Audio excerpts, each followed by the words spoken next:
This channel does not promote any violent, harmful, or illegal activities. All content provided by this channel is meant for an educational purpose only. আরো একটা বড় খবরের দিকে নজর রাখতেই হচ্ছে। ঢাকার ঘুম কেড়ে নিয়েছে আরাকান আর্মি। আরাকান আর্মি মায়ানমারের রাখাইন প্রদেশে দখল নেওয়ার চিন্তা বেড়েছে ঢাকার। এই অবস্থায় সেখানে বসবাসকারী কয়েক লক্ষ রোহিঙ্গা মুসলিমের ভবিষ্যৎ নিয়ে উদ্বিগ্ন ইউনূসের নেতৃত্বাধীন বাংলাদেশের অন্তর্বর্তী সরকার। বিপদ আঁচ করে, ভালো করে শুনবেন, বিপদ আঁচ করে আরাকান আর্মির সঙ্গে আলোচনা চাইছে ঢাকা।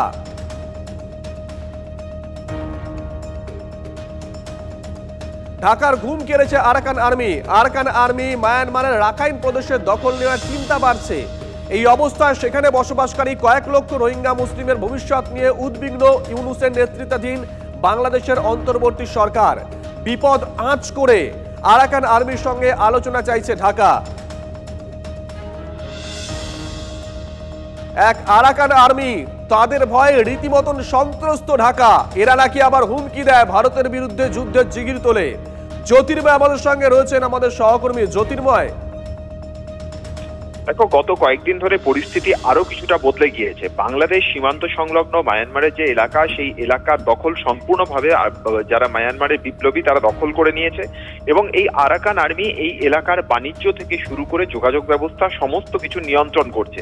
ভারতের সঙ্গে সম্পর্কের অবনতি হওয়ার পর মায়ানমারের সঙ্গে এই মুহূর্তে বাণিজ্যিক সম্পর্ক বাংলাদেশের জন্য যথেষ্ট গুরুত্বপূর্ণ, কিন্তু মায়ানমারের রাজধানী এলাকা বা পূর্ব প্রান্ত সেই অংশের এখনো পর্যন্ত দখল রয়েছে মায়ানমারের সরকারের দখলে।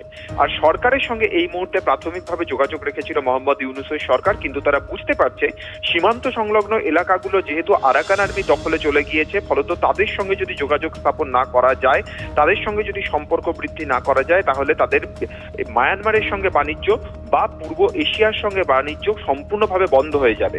এবং সেই কারণের জন্যই এখন তারা নতুন করে যোগাযোগ তৈরি করার চেষ্টা করছে বিপ্লবীদের সঙ্গে। ঢাকায় একটি অনুষ্ঠানে মায়ানমারের এই যাবতীয় পরিস্থিতি বা বিপ্লবীদের সঙ্গে যোগাযোগ করার জন্য যাকে দায়িত্ব দেওয়া হয়েছে, তিনি জানিয়েছেন যে ইউনূস সরকার এবারে নতুন করে এই সম্পর্ক আবার ঝালানোর চেষ্টা করছে এবং সেক্ষেত্রে তারা প্রয়োজনীয় পদক্ষেপ করবে।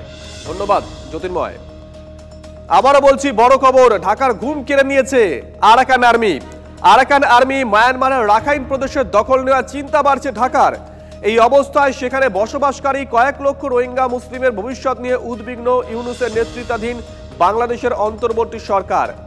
বিপদ আঁচ করে, ভালো করে শুনবেন, বিপদ আঁচ করে আরাকান আর্মির সঙ্গে আলোচনা চাইছে ঢাকা। এই ঢাকা, এই বাংলাদেশ, প্রাক্তন সেনাকর্তারা তারা সেদিনকে দাঁড়িয়ে হুঙ্কার দিয়েছিলেন, কিন্তু এখন এই মুহূর্তে আরাকান আর্মির ভয়ে রীতিমতন তারা সন্ত্রস্ত, কাঁপছে ঢাকা। টেলিফোনে আমরা যোগাযোগ করেছি, এই মুহূর্তে আমাদের সঙ্গে রয়েছেন কর্নেল সৌমিত্র রায়, কর্নেল রায়, শুভজিৎ রয়েছি। কর্নেল রায়, যারা বাংলাদেশের মাটিতে দাঁড়িয়ে যুদ্ধের জিগির তোলে, 4 দিনে নাকি কলকাতা দখল করবে, উত্তর পূর্ব ভারতের একাধিক জায়গা দখল করবে, আজকে তারা সামান্য আরাকান আর্মি, তার ভয়ই কাঁপছে, তাদের সঙ্গে আলোচনা চাইছে। কর্নেল রায়, হ্যাঁ, আরাকান আর্মি কিন্তু সামান্য আর্মি না। আরাকান আর্মি 3টে রিবেল গ্রুপ, যেটা মায়ানমারের খুব ফেমাস রিবেল গ্রুপ, তাদের ব্রাদারহুড অ্যালায়েন্স বলা হয়। তার মধ্যে Arakan army, Ta'ang national liberation army, Myanmar national democratic alliance army, এই 3টে army they are a very powerful rebel groups. কারণ তারা মায়ানমারের জুন্তা আর্মিকে ভাগিয়ে দিয়ে ওখানে যে লাস্ট পোস্ট মংডু বলে একটা পোস্ট আছে, যেটা মায়ানমারের সব থেকে সাদার্ন মোস্ট পোস্ট, আর বাংলাদেশ থেকে চট্টগ্রাম হিল ট্র্যাক্স এরিয়া থেকে খুব সামনে। আর এই মংডু এরিয়া হচ্ছে 270 কিলোমিটার পুরো এরিয়া বাংলাদেশের বর্ডারের সঙ্গে এটা ডমিনেট করে। তার মানে ওই 270 কিলোমিটার বাংলাদেশ আর মায়ানমারের বর্ডার এরিয়াকে কন্ট্রোল করছে এখন আরাকান আর্মি। এবারে যে চিটাগং হিল ট্র্যাক্স এরিয়া, সেখানে রাখাইন স্টেট, এটা হচ্ছে Arakan army basically they are Buddhist, they are against, deadly against the Muslims, Islamic peoples. আর তার ফলে বাংলাদেশ ইজ কোয়াইট ওয়ারিড।